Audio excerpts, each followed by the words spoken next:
నమస్తే నేను Yamini welcome to exclusive field report.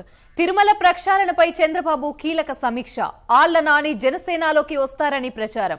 Operation నెల్లూరుపై మంత్రి నారాయణ ఫోకస్. మూసీ పరివాహక ప్రాంత రైతులతో కాంగ్రెస్ నేతల మీటింగ్.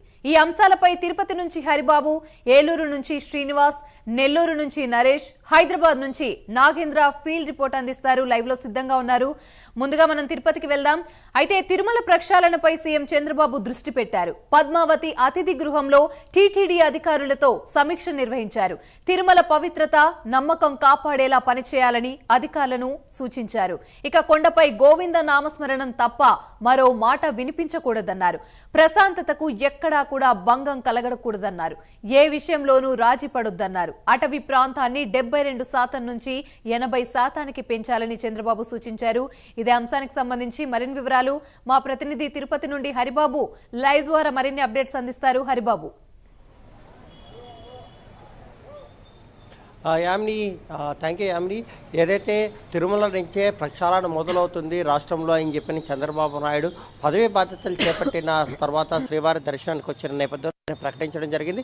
ఈ నేపథ్యంలోనే క్రమంగా ఏదైతే తిరుమలకు సంబంధించిన గత 5 సంవత్సరాల్లో భారీగా జరిగినటువంటి నష్టాన్ని ఒక క్రమ పద్ధతిలో దాన్ని పూడ్చే విధంగా చర్యలు అయితే చేపట్టారు.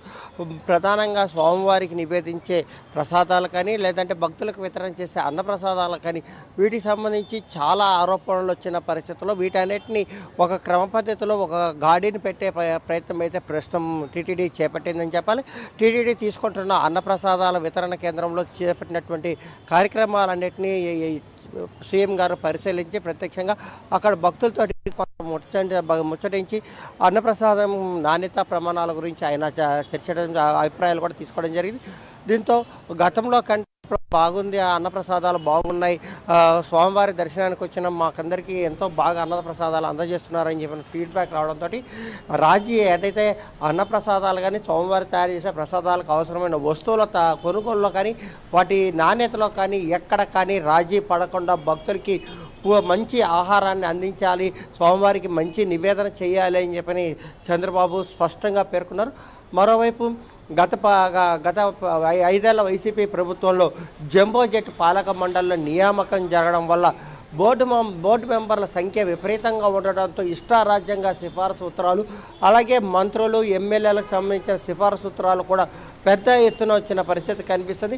కొంతమంది వైసీపీ మంత్రులైతే తమకు టీటీడీకి వచ్చే సిఫారసు ఉత్తరాల పుస్తకాలను నెలకింత అని రేటు పెట్టి కొంతమంది దళారులకు అమ్మేస్తారన్న ఆరోపణలు కూడా బలంగా వినిపిస్తున్నాయి. ఇందుకు ప్రధానంగా చిత్తూరు జిల్లాకు చెందినటువంటి డిప్యూటీ సీఎంగా ఉన్నటువంటి నారాయణ స్వామి అనుచరుడు ఎవరైతే ఉన్నారో అతని కొండ మీద పిఏగా చెప్పుకుంటున్నటువంటి ఒక వ్యక్తిని విజిలెన్స్ అధికారులు విఐపీ దర్శనాల టోకన్లు టికెట్ అని అమ్మేశారని చెప్పని అతన్ని అదుపులోకి తీసుకున్న పరిస్థితుల్లో అప్పటికప్పుడే డిప్యూటీ సీఎం మళ్ళీ అధికారులతో మాట్లాడి అతని మీద కేసులు లేకుండా ఒక ఒత్తిడి తీసుకొచ్చి అతన్ని విడిపించుకొచ్చిన పరిస్థితి మనం చూసిన పరిస్థితి అయితే ఉంది. ఈ నేపథ్యంలోనే జంబో జెట్ లాంటి పాలక మండలిలో కాకుండా గతంలో 2014 నుంచి 19 వరకు ఏ తరహా అయితే పాలక మండళ్ళు ఉన్నాయో అదే తరహాలో పాలక మండలిని నియమిస్తున్నాం.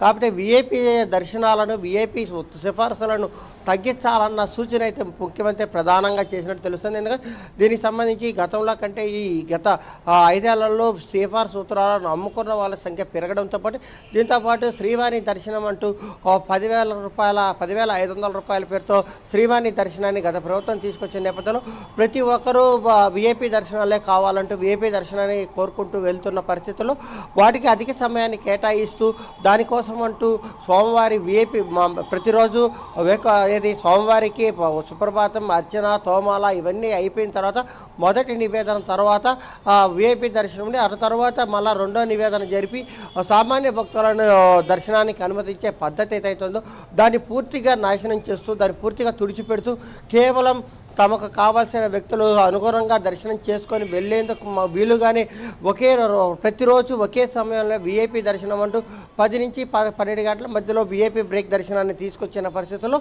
గతంలో టీడీపీ ప్రభుత్వ హయాంలో దాదాపు 1,60,00,000 మంది ఒక నెలకు సామాన్య భక్తులు దర్శనం చేసుకుంటే వైసీపీ 5 ఏళ్ల పాలన కాలంలో కేవలం 1,20,00,000కే ఆ సంఖ్య పడిపోయిన నేపథ్యంలో దీని మీద కూడా టీటీడీ యాజమాన్యం దృష్టి సారించాల్సిన అవసరాన్ని కూడా ముఖ్యమంత్రికి పరోక్షంగా చెప్పారని చెప్పాలి. ఎందుకంటే గతంలో టీడీపీ పరిపాలన ఉన్న సమయంలో ఎక్కడ కానీ భక్తులు ఎంతమంది వచ్చినా సజావుగా దర్శనాలు జరిగిపోతున్న పరిస్థితుల్లో ఏదైతే శ్రీవాణి దర్శనం అలాగే వీఐపీ దర్శనాల టైమింగ్ మార్చిన నేపథ్యంలో ఒక్కసారిగా భక్తులు తిరుమలకు వచ్చిన భక్తులు రోజుల తరబడి క్యూ లైన్లో వేచి ఉండి అక్కడ ఇబ్బందులు పడి వాన వచ్చినా ఎండ వచ్చినా ఇలా చాలా ఇబ్బందులు ఎదుర్కొని సామాన్య భక్తులు దర్శనం చేసుకుని వెళ్ళిన పరిస్థితులను వచ్చిన ముఖ్యమంత్రి తాజాగా వీఐపీ దర్శనాలను తగ్గించడంతో పాటు ఏదైతే సామాన్య భక్తులకు మెరుగైన దర్శనం చేయించాలని చెప్పి సూచించడం అయితే చాలా హర్షించదగ్గ పరిణామం. దీంతో పాటు దీనికి ఈ ప్రతిపాదన ఖచ్చితంగా అమలు జరగాలంటే వీఐపీ దర్శనాలను మళ్ళీ ఏదైతే గత 2014 నుంచి 19 అనాదిగా నుంచి 2018 వరకు ఉందో అదే పద్ధతిని కొనసాగిస్తే బాగుంటుంది.